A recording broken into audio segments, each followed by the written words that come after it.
اللہ کا کرم ہے کہ اللہ نے اس کائنات کو نکاح سے جوڑا ہے، اور رب العزت کا کرم اس وقت تک رہے گا جب تک یہ کائنات نکاح سے جڑی رہے گی۔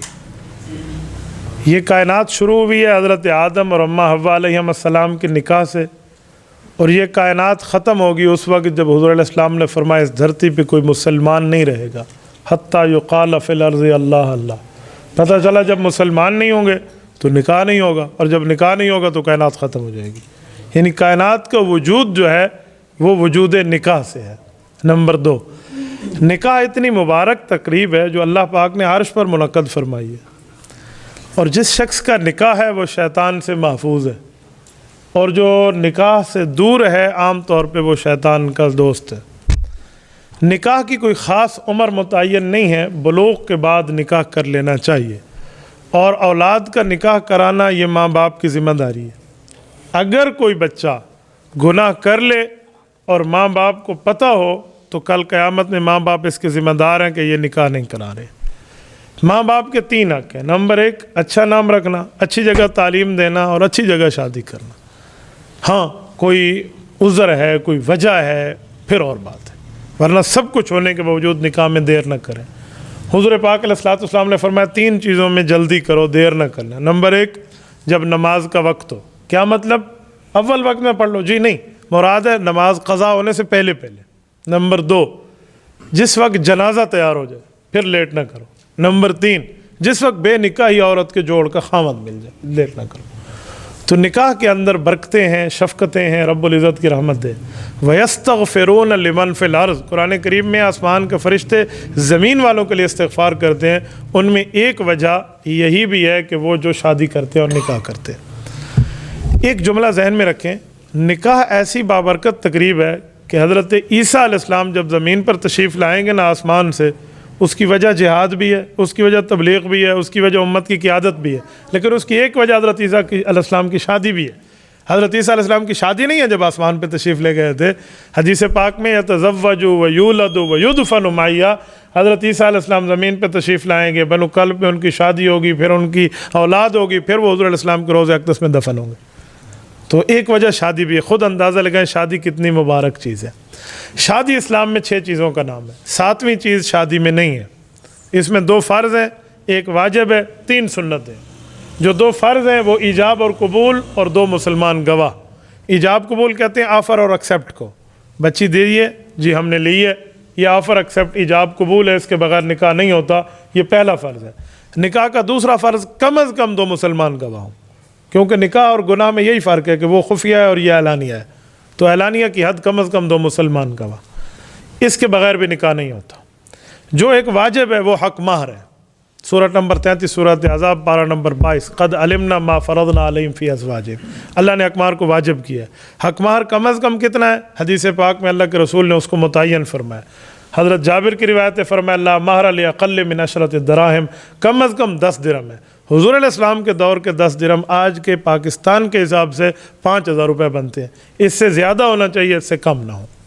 یہ حق مہر واجب، اور واجب اتنا ہے کہ کسی نے نکاح میں حق مہر نہ دیا ہو نا بیوی کو، اور اللہ نہ کرے بندہ فوت ہو جائے، تو سب سے پہلے قرآن کہتا ہے من بعد وصیۃ یوصی بہا او دین، پہلے حق مہر نکال کے بیوی کو دیا جائے گا، پھر وراثت میں باپ کا حصہ ہے، ماں کا حصہ ہے، اولاد کا حصہ ہے، بہن بھائی کا حصہ ہے، پہلے بیوی کا حق مہر نکالا جائے گا، اتنا واجب ہے۔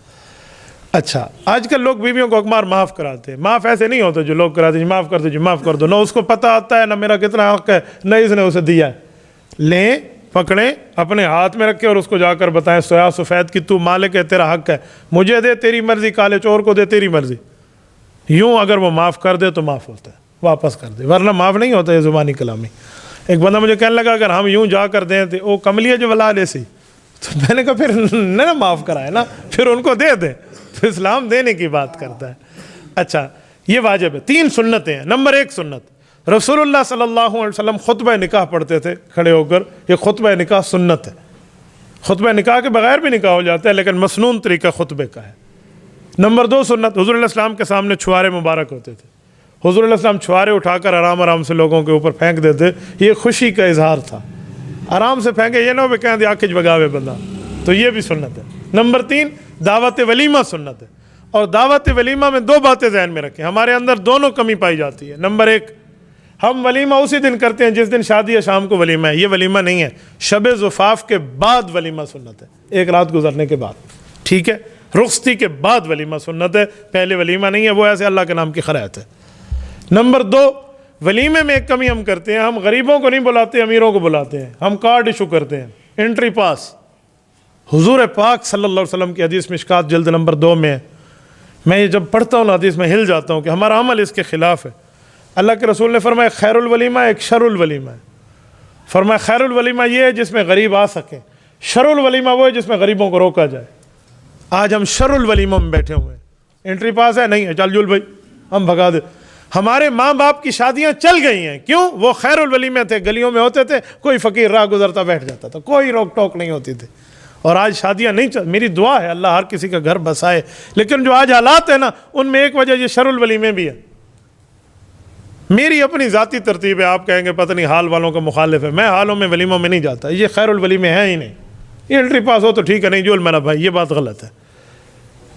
تو اگر وہاں حال میں رکھنا بھی ہے نا تو انٹری شنٹری والے چھوڑ دیں، اس میں یہ پاس وغیرہ کچھ بھی نہ ہو، ہر کسی کو آنے دیں. مثال ہے جہاں 500 بندے کھانا پک سکتے ہیں وہاں 600 کو بھی پک سکتا ہے. یہ بات نہیں ہے، اسی لیے خیر الولیمہ ہو تو بہت بہتر ہے.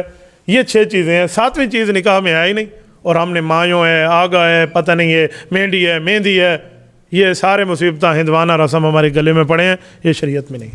کتنا سادہ برکت نکاح ہے، اس جیسے نکاحوں کو دعائیں ہیں. میری دعا ہے اللہ پاک اس نکاح کو بھی قبول فرمائے. بھائی حماد آج اللہ کے فضل سے مفتی ہیں. مجھے وہ وقت بھی یاد ہے جب حماد میرے پاس تھے، میں نے ان کی پڑھائی کی وجہ سے کراچی کی جاب چھوڑی تھی. اس وجہ سے چھوڑی تھی کہ یار یہ بچے جو میرے پاس یہاں پڑھ رہے ہیں، میں کراچی جا رہا ہوں پڑھانے کے لیے. یہ تھے اور ایک وقار تھے، یاد ہے؟ تو میں نے کہا یہ 2 بچے پڑھ رہے ہیں، ماشاءاللہ ٹیلنٹ ہے ان میں، ان کو چھوڑ کے میں چلا گیا، ان نے پھر کسی کے ہاتھ نہیں آنا. آج مجھے اللہ نے دنیا میں ثمرہ دیا ہے. وہ شخص عالم بھی ہے، حافظ بھی ہے، مفتی بھی ہے. رب العزت نے تمام علوم اس میں جمع کر دیے ہیں. اللہ اس کی دنیا بھی بہتر کرے، آخرت بھی بہتر کرے. تو بہت خوشی ہوتی ہے کبھی کہ پہلے دن سے پکڑ کے آپ یوں چلائے ہوں گلی اور پھر اس جگہ تک وہ بندہ پہنچے. تو یہ بہت بڑی بات ہے. آج میں خوش ہوں اپنے اس فیصلے پہ کہ میں کراچی پڑھانے نہیں گیا تھا نا، تو اللہ نے مجھے ثمرہ دیا ہے. تو بندہ اپنی اولاد کو عالم بھی بنائے، حافظ بھی بنائے، بہت بڑی بات ہوتی ہے، بہت بڑی بات ہے. ہم چاہتے میرے لیے دعا کرو، میرے لیے دعا کرو. عالم کو نہیں کہنا پڑتا، عالم عالم ربانی ہو نا، جیسے اللہ والا ہوتا ہے.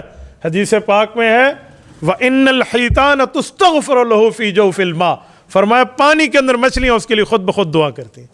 وہ جس درخت کے نیچے گزرتا ہے دوسرا درخت اس پر فخر کرتا ہے میرے نیچے عالم گزرا ہے. وہ جس جگہ سوتا ہے سونا اس کی دوسروں کی عبادت سے افضل ہو جاتا ہے. اسے دعاؤں کا نہیں کہنا پڑتا.